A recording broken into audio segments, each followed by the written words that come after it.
Hello friends. आज मैं एक इम्पॉर्टेंट टॉपिक पे बात करूँगा। काफ़ी कस्टमर्स ने मुझसे पूछा है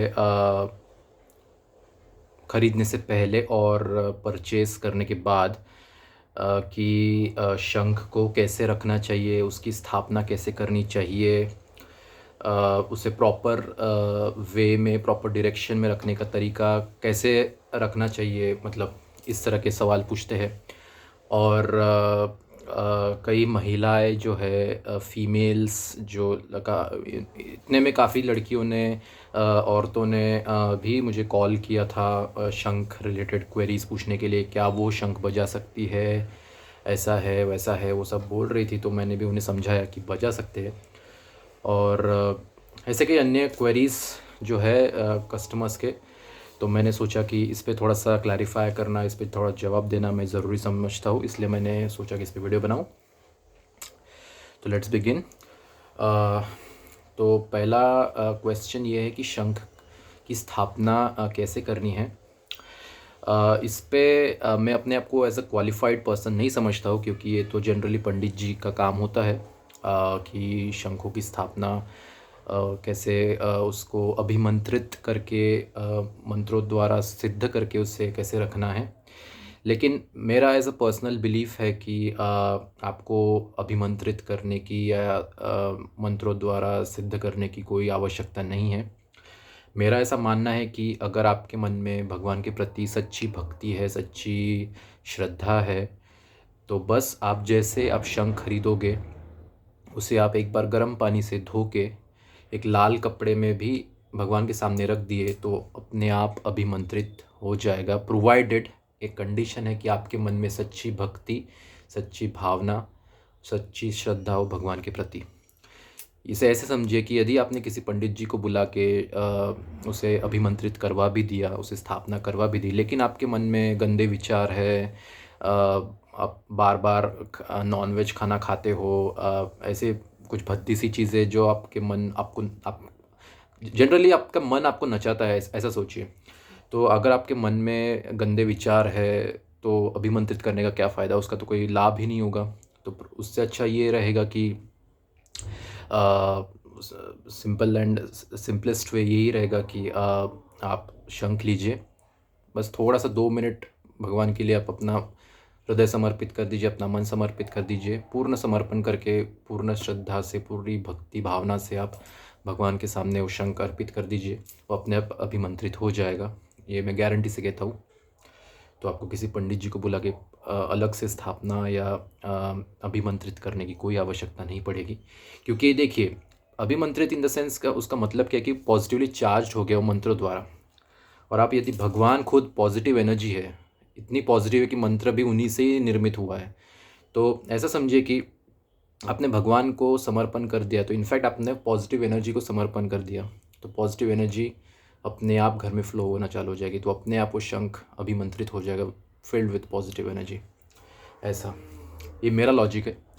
आई होप आपको ये ठीक लगा हो। सोचने का थोड़ा सा दृष्टिकोण अलग रखिए, बस एक ही सोच मत रखिए। मैं ऐसा ऐसा मेरा मानना है। नेक्स्ट क्वेश्चन है कि जो औरतें हैं, क्या वो शंख बजा सकती है? तो मैं कहूँगा डेफिनेटली बजा सकती है। और मैं ये भी, इतना भी मैं 200% लिख के मतलब दूंगा कि, और 200% श्योर होके बोलूँगा कि जो औरतें या जो लड़कियां हैं, जो मेंस्ट्रुअल साइकिल या उनका जो पीरियड्स का जो टाइम होता है, उस वक्त में जनरली ऐसा देखा जाता है कि औरतों को या लड़कियों को पूजा घर में घुसने नहीं दिया जाता है। जनरली वो अवॉइड करती है। लेकिन मैं ऐसा कहता हूँ कि ठीक है, आप पूजा घर में मत जाइए, लेकिन आप शंख बजा तो डेफिनेटली सकते हैं। ऐसा कोई ये नहीं है। इसी पे भी मैं, इसी बात पे भी मैं यही लॉजिक दूंगा कि आपके मन में भगवान है, ठीक है, आपके मन में सच्ची भावना है, भक्ति है, तो आप क्यों अपने आप को रोकते हो? भगवान आपकी भक्ति देखेंगे, ना कि वो देखेंगे कि आप कितने इम्प्योर हो, आपका पीरियड का समय चल रहा है तो इम्प्योर हो गए, शंख इम्प्योर हो गए, ये सब भगवान कतई नहीं देखते। भगवान ये देख रहे कि आप किस हद तक उनके लिए जा सकते हैं, किस श्रद्धा से आप उनको याद करते हैं, किस श्रद्धा से आप शंख बजाते हैं, कैसे आप ये करते हो, ये सब देखते हैं भगवान, ना कि इम्प्योरिटीज़ वगैरह ये सब नहीं देखते। इंटेंसिटी देखते हैं, इंटेंसिटी ऑफ भक्ति एंड श्रद्धा देखते हैं भगवान, तो डेफिनेटली बजा सकते हैं। और महाभारत काल में भी आपने देखा होगा कई जगह वर्णन मिलता है कि शिखंडिनी नाम की जो स्त्री थी वो भी महाभारत के काल में युद्ध के दौरान उन्होंने शंख बजाया था, युद्ध घोषणा की थी। तो ऐसे कई जगह ऐसे वर्णन मिलेंगे आपको जो सिद्ध करते हैं कि पूर्व के काल में भी औरतें शंख बजाया करती थी। So there is no obstacle, औरतें डेफिनेटली बजा सकती है। और मैं ऐसा कहूँगा कि औरतों में इमोशंस थोड़ा सा ज़्यादा फ्लक्चुएट होते हैं, क्योंकि पीरियड्स का जो टाइम होता है उसमें जो हार्मोनल इम्बैलेंस कभी कभी हो जाता है, तो उस वजह से इमोशंस अपने आप थोड़ा सा डिस्टर्ब हो जाते हैं पीरियड्स के समय में। तो मैं ऐसा सजेस्ट करूँगा कि उस समय शंख बजा के आप अपने आप को पॉजिटिवली फील कर सकते हैं, क्योंकि उसकी जो वाइब्रेशन है आपको सूदिंग इफेक्ट देगा आपके माइंड को। ये मेरा ओपिनियन है, आप एक्सपीरियंस कर सकते हैं। जो भी महिलाएं, औरतें, लड़कियां ये वीडियो देख रही होंगी, उनके लिए है। आप डेफिनेटली शंख बजाइए, अपने आप में आप ट्रेमेंडस पॉजिटिविटी ऑब्जर्व करेगी काफ़ी कम टाइम में, प्रोवाइडेड कि आप डेली शंख बजाए, ट्वाइस अ डे, दिन में 2 बार आप शंख बजाएं। तो ये 2 क्वेश्चंस थे जो बहुत ज़रूरी था इस पे क्लैरिफाई देना कि क्या औरतें शंख बजा सकती है, और मेंस्ट्रुअल साइकिल से गुजरने वाली लड़कियां, औरतें, वो भी शंख बजा सकती है, और शंख की स्थापना कैसे करती है, कैसे कैसे करना चाहिए, ये भी मैंने इस पे जवाब दे दिया है।